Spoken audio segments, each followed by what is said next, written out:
Outer Orange. This is my area where I normally show cards, and today we're going to be going over a Kairi deck profile. Welcome back, guys. I'm here. If I'm a little nasally, it's because I'm still recovering from my sickness. But regardless, I'm here today to discuss Kairi.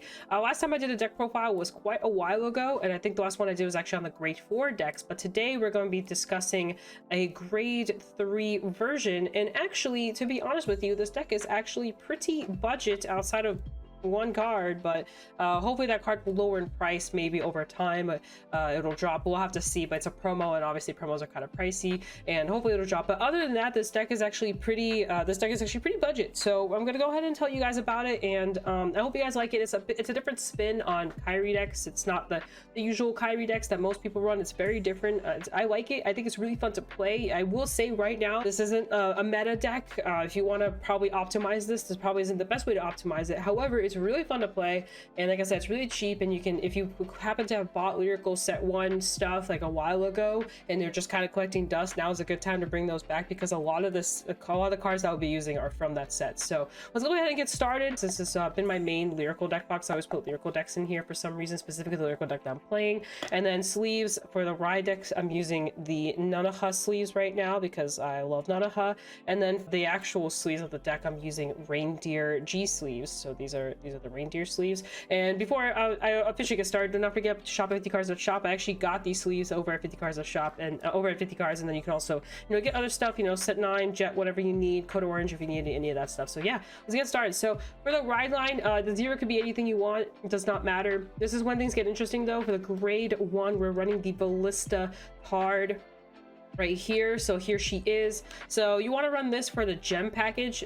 Her skill says when run upon, you pretty much just you put a card to soul, search for a gem.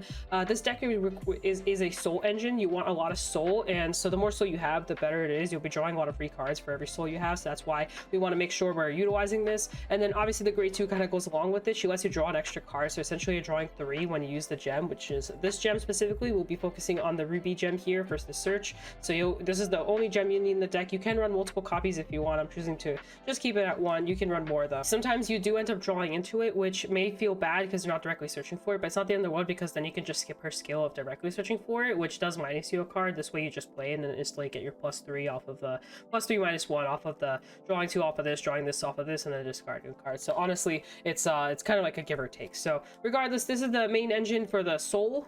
This goes into soul as well when you play it, so this is just another soul being added to your list, to your soul. And then last but not least, we of course have the Kairi. Here is SD's Kairi. This will be your main engine, and this will be the Persona engine, not the grade 4 engine. There will be no grade 4s at all in this deck, thank goodness, because I'm kind of tired of the grade 4. The approach, I like the grade 3 much better, but her skill says when she attacks, you can soul blast, return 2 cards, and then if you Persona road, you can call 2 cards, 2 different rows. By rows, it means you can call them like this. You can't call them like this or like this. That's kind of the difference. Usually that used to be a big hazard within playing the deck, because it always felt really awkward kind of calling in like weird diagonal increments. But now with some new additional cards that we got, one being the promo and a couple cards in set 3, which are pretty cheap cards, they're in the cents range cards. Because of the addition of those cards, actually you don't have to worry so much about how her skill works anymore, and actually in some situations you can actually not Persona ride and still have a turn, which is pretty big, because before you're constantly kind of stuck on 3 attacks, but now you can just normally do like 4 to 5 attacks even without Persona, and with Persona all it really adds is numbers, which is also really good. Let's go ahead and get started. So that's the ride line. Let's talk about our 3s. We just got a new edition of the Chalice. This might be the most expensive card in here by the time you're watching this, depending on what's going on right now. It's a $15 card, which I actually think is a really good price, but pretty much just lets you activate Persona without actually writing a Persona, which means it's a 4th copy of Persona in your deck, which is very big for the deck like Kairi. You really need Persona, so this just pretty much gives you the access to that, and it definitely increases the odds of you seeing Persona a lot more. The chances of you breaking is a lot less, and chances are you'll probably Persona at least once a game, maybe even more. And the more you Persona, the better this deck works. Like I said, you don't need Persona. The Persona right now is so necessary in this deck specifically, not even so much for the ability of her skill, but just to have the Tech A front active when you keep bouncing and recalling cards. So yeah, this is what this does. You can't do it on the same turn you ride, obviously, so if you didn't ride, you can activate this, and that'll be that. And then obviously along with the Chalice, we have 3 more Kairis, so this is like your 4th Kairi essentially. That's pretty much what it is. The only thing you lose out on is soul, of course, but luckily enough we have a whole soul engine going on, so it's not really that much of a concern. But yeah, we have the Personas. The next going into like pretty much all the weird stuff now, we started with Eloise. NOEs here. So NOEs pretty much says at the end of the battle that she attacked while boosted. You can put her into soul, choose one of the rear guards, get her 5k. Now what's really nice about this is that you can actually put this on the booster behind Kairi, or you can put it on the other side that you might be bouncing later on. You can put it on a different booster. You can kind of decide where you want to put this, and also frees you up a rear guard circle to then recall up other cards in the future that we'll be discussing here. So this just really helps with just a little bit of that power push. It's a 3, which by the way is really important. Grade 3s in this deck matter a lot, and we'll discuss kind of more why they matter a lot, but we'll talk about that in a little bit. You'll notice we are a little bit heavy on the 3s, but there's a reason for it. Next, I run a countercharger. This deck does use CB quite a bit, so you do need a countercharger. This one pretty much says on hit you can countercharge, and then she has a secondary skill where she gets a little bit of like kind of like a resist on the rear guards.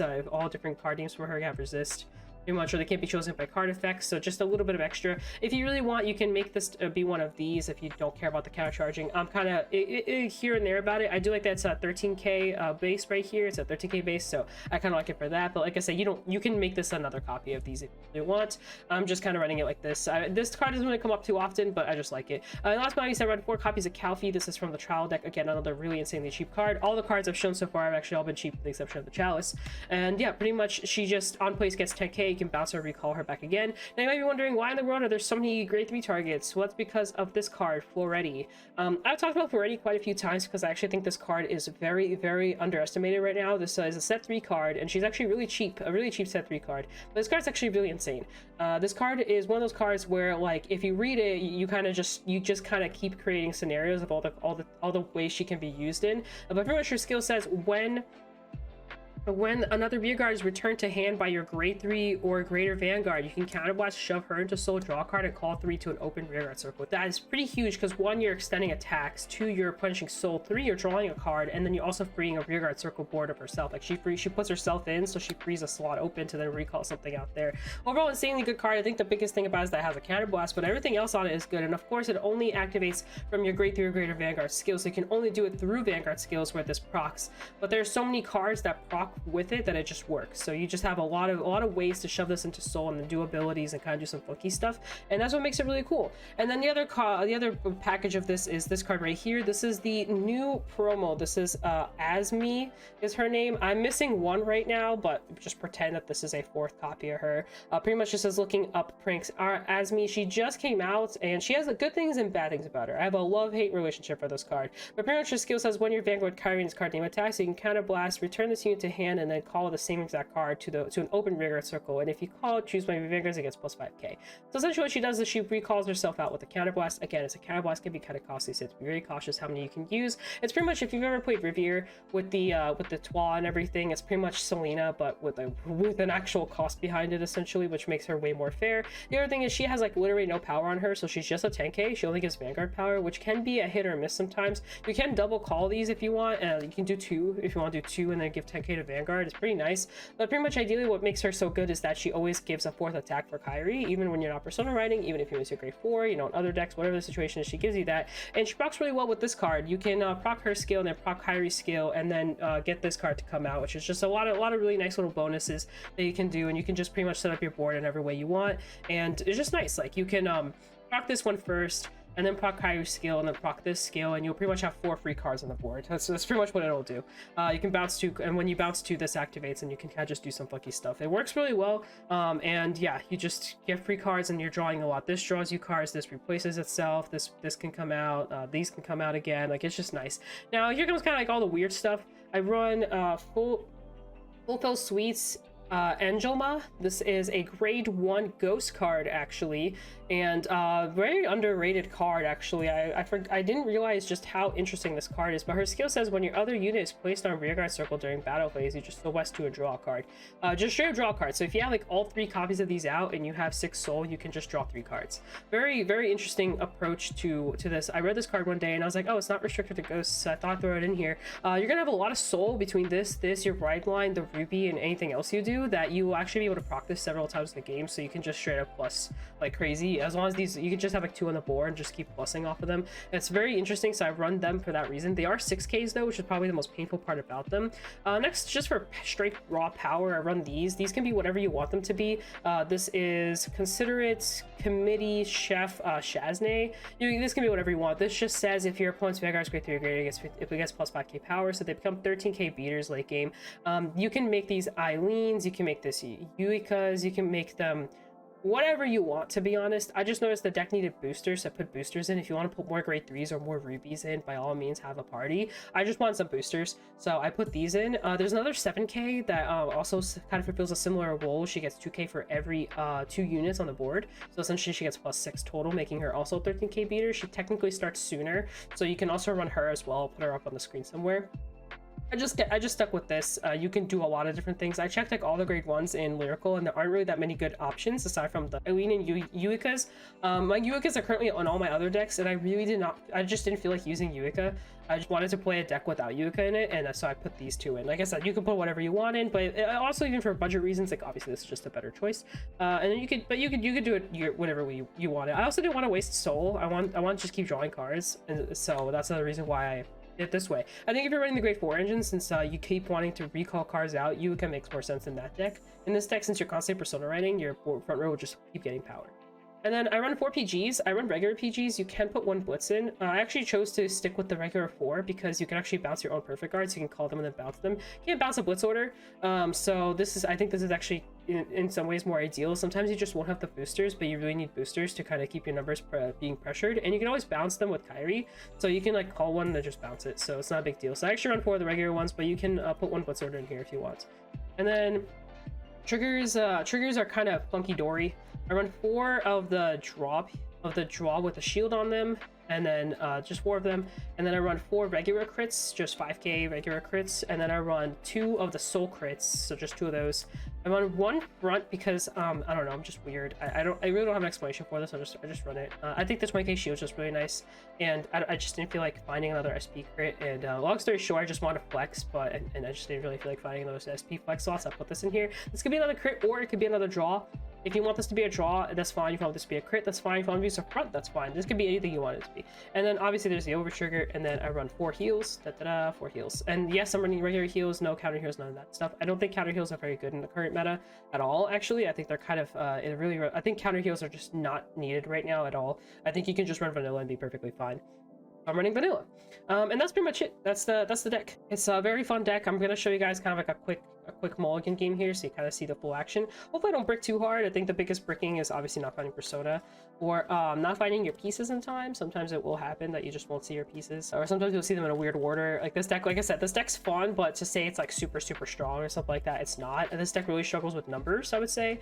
I think numbers is definitely its biggest struggle. It's very unfortunate because the deck actually feels really nice. Like it feels nice to play, and you definitely, you know, play it and stuff like that, but you know, your numbers just get really awkward. I actually showed this deck on stream, but for some reason my mic was acting weird. Nobody said anything, at least as far as I saw on chat. Nobody said anything. I might have missed it, but I didn't realize my mic was being funky the whole time, so I actually was originally going to just show that recording, but lo and behold, since my mic was being so funky dory, I'm actually re-recording this. Anyway, so let's go ahead and try a little mulligan run. See who goes first. We got a 7. Opponent got a 8. Opponent will be going first, which actually isn't ideal for the promo here. Oh, what the? We'll keep these 2, send 3 back. That's not too bad. We have a persona, that's all it really.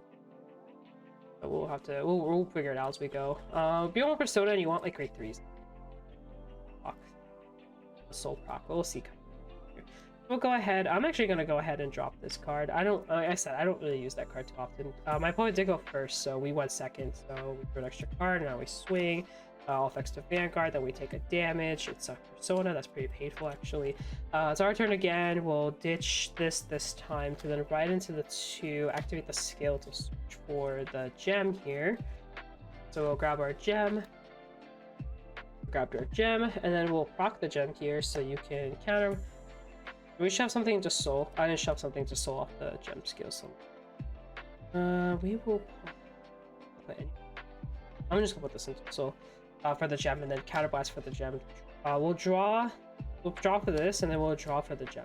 And then we have to discard 1. And oh behold, it is indeed the OT that comes out. And then that's that. We have a 8 card here. Then we're gonna swing like that.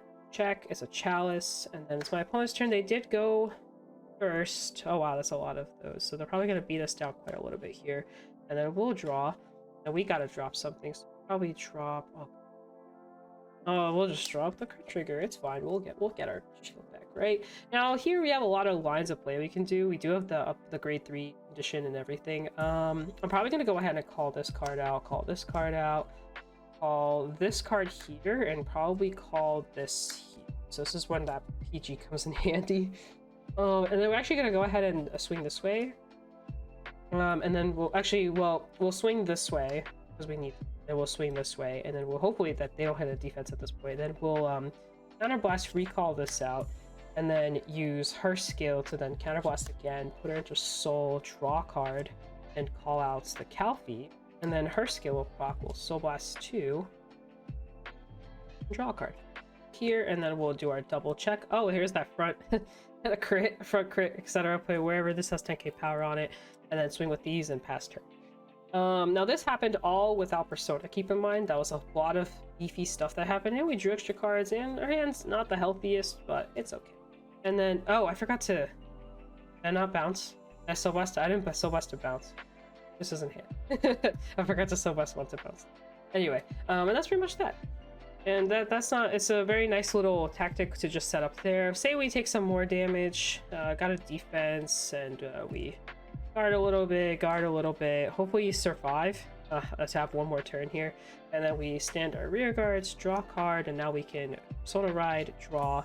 Now we have pretty much full access, full reign, I guess you could call it. We'll be able to have both sides kind of come out here, all this here, and kind of just party it up here. So swing again this way, swing again this way, and then use her skill, counterblast, bring her back out, and then use Kairi's skill to then bounce 2. We'll bounce these 2, and then use her other skill to then recall out 2 more cards. You can call whatever.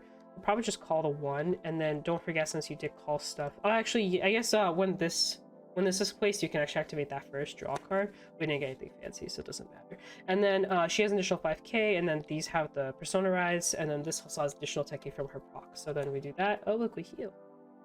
And then we have a second check. It's another Calfee, and that's pretty much it. And then you again swing with these, and then it's your opponent's turn once more, and then you just rinse and repeat. But that's pretty much that. That's the deck. That wasn't the most ideal version of it. It's more ideal when you have another grade 1, and we only saw one more of that grade 2 girl, but it did showcase pretty much majority of what the deck does. It's just a funny little silly deck. It's pretty fun to play, and overall, it's just a joy. It's just a joy to play. Other than that, guys, that's the end of this little deck profile thingy, bobber, whatever you want to call this. I've been playing Kairi for a while, but I've never really found my sauce with Kairi. I never really felt like, yeah, this is the kind of deck I want to take to compete with. Even at max, potential where it was at some point, I still never felt like this deck is really that strong. However, it's always been really fun to play, both the grade 3 and the grade 4 version. And I think now with the Chalice, the grade 3 version is a little bit more fun, slightly more consistent now, so it just adds on a little bit more fun to play. But other than that, guys, hope you enjoyed the video. Other than that, I'm gonna head out now, gonna go do other stuff. So peace out. I'll see you guys in a future video. Bye!